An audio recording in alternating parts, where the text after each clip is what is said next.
This is the second in a series of podcasts on molarity. And so we are going to take some information gleaned from a demonstration in class recently where we calculated the molarity of a solution that I prepared for you as a class. And so a couple of things about that. We did end up finding out that the molarity of the copper sulfate solution was 0.113 molar. Again, that would be read as 0.113 molar copper sulfate. It would be written as 0.113 capital M copper sulfate. We prepared this using a volumetric flask. I masked the solid in the beaker, dissolved it with slightly less than 250 milliliters of water, transferred the solution to the volumetric flask, rinsed out the beaker, poured the rinse water into the volumetric flask, and then added water up to the bottom of the meniscus. So we're going to use that information for the next two problems. Going back, what's typical in molarity problems from a teacher standpoint is that before you do a lab, one of the things that has to be done is to prepare solutions of a known molarity, which was the example that we just went through. But some other applications that we will be using when we do solution stoichiometry in just a few moments are to be able to interpret the information given to answer two more types of problems like these that you see here. So the first one, we're going to use that molarity found in the previous problem, which was 0.113 molar copper sulfate, copper 2 sulfate. We're going to use that information to calculate the volume of the solution that might contain 0.0750 moles of copper sulfate. So this information here, the molarity is given, and then the moles of copper sulfate, 0.0750. All right. So we have a molarity equation that says molarity equals moles per liter. This is liter of solution, remember. Okay, so the question asks, what is the volume of the solution? This is our X then. We know the moles, 0.0750 moles. We're given the molarity, 0.113 molar. And so now we can simply solve for X.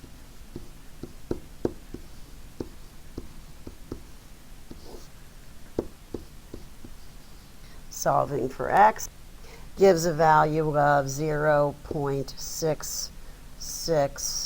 In terms of sig figs, I see 3.664, and then the units will be liters because we're solving for liters here. I want to do a unit analysis, but we'll wait on that. Now, if I'm going to measure out 0.0664 liters, well, we don't usually use a liter graduated cylinder. We actually use a milliliter graduated cylinder. Well, it's a very large graduated cylinder because that is 664 milliliters. So in order to get 0.050 moles of copper sulfate, it looks like we need 664 milliliters of 0.113 molar copper sulfate solution. Does that make sense? Well, in 1 liter of 0.113 molar, there would be 0.113 moles. So if I have something less than 0.113 moles, which is what I'm asking for, then I'm going to need something less than 1 liter. So yes, that problem or that answer should make sense to you. Let's look at the next problem.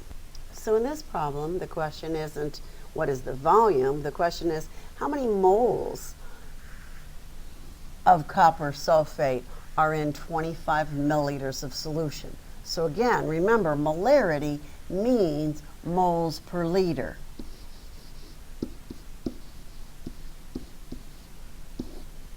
Liter of solution again. And this would be moles of copper sulfate, since that is the solute. So I'm going to take the value of the molarity, 0.113, plug that in. The liters of solution, oh, well, I've got to convert milliliters to liters. Well, 25 milliliters. I know that in 1 liter, there are 1,000 milliliters. And so the number of milliliters is the number of liters is 0.0250. Make sure you've got consistent number of sig fig liters. That will go in the denominator. Solving for moles in the numerator will give you 0.00283 sig figs, 3 moles copper sulfate. With dilution problems, we actually start with a solution that is more concentrated, and we add water to it and produce a solution that is of lower concentration. We don't have to dilute the entire concentrated solution, just the amount needed. So typically in dilution problems, you're calculating what volume of the more concentrated solution is needed. So let me put some things in order and make a list. I think it might help you when you do these problems, sorting out the concentrated information given from the dilute solution information given. So first of all, we do know the molarity of the concentrated solution, and we know that that is 0.113 molar. And we know that the dilute solution, the molarity is 0.02. Forgot my sig. Well, let's just add 1 in there just for the sake of sig figs molar solution. How do I know that 0.02 is more dilute? Well, it's a smaller number, so that means that there are fewer moles of copper sulfate in the diluted solution. Makes sense to me. Does that make sense to you? So the question is, what volume of this more concentrated solution do you need if what you want to make, we'll call this dilute, volume of the dilute, if what you want to make is 50 milliliters of concentration 0.020 molar. So how much of this concentrated solution? That's our question. So if you visualize this, you're going to put into a beaker some amount of the concentrated solution, or maybe not into a beaker, maybe into a volumetric flask if you're trying to be precise. And then you're going to add water until the volume becomes 50 milliliters. So the question is, how much? At the heart of these problems is one very critical fact, and this is the basis of what will help you solve these problems. And that is that the moles in the concentrated solution have to equal the moles in the diluted solution. So again, let's look again at the concentrations given, both the concentrated and the diluted solution, the volume that we were given for the diluted solution. We're going to wrap that all up in together into one problem. I'm going to move to a new slide. So we want the moles of copper sulfate from the concentrated solution to equal the moles of copper sulfate in the diluted solution to be equal. That's at the heart of it. The moles have to equal. We're not adding anything but water.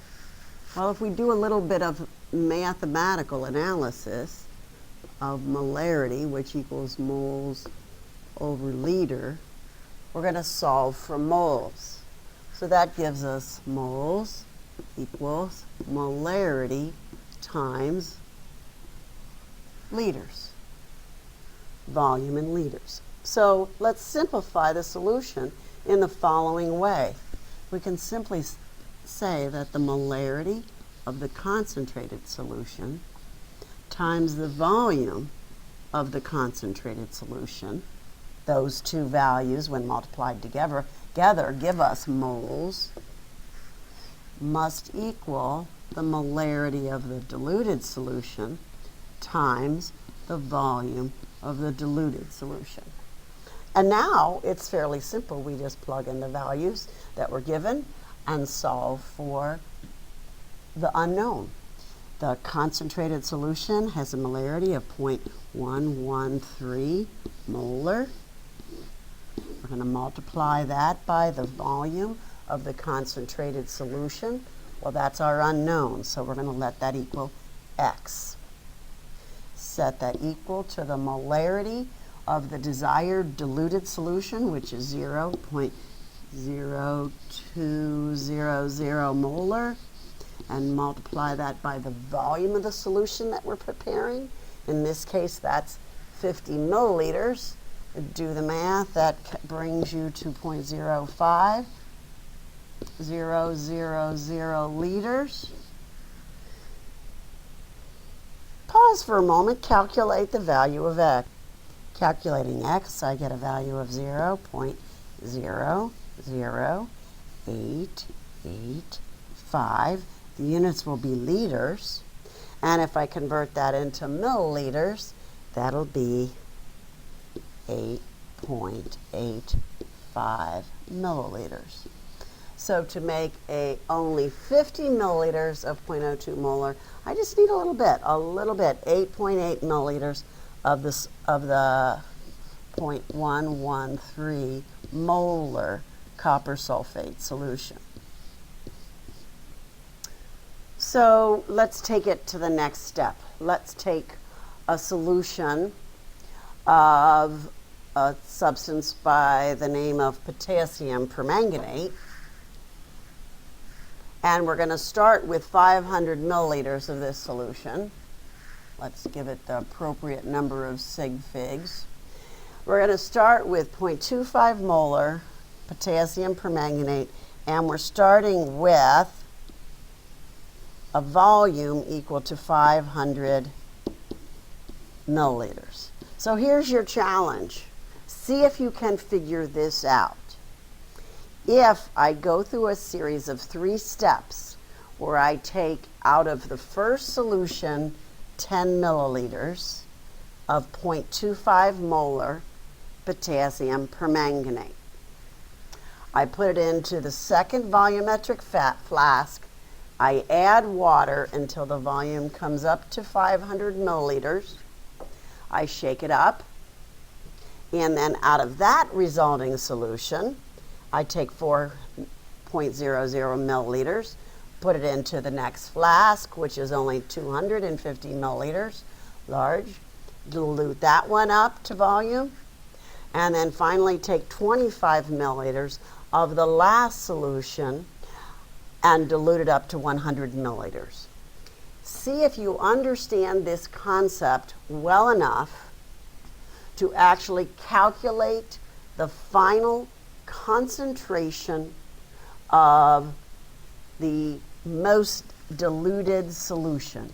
Once you successively take first 10 milliliters, then 4 milliliters out of the diluted solution, and then take 25 milliliters of the further diluted solution, what do you end up? What is the molarity of the final solution? When I say concentration, of course, I'm meaning molarity.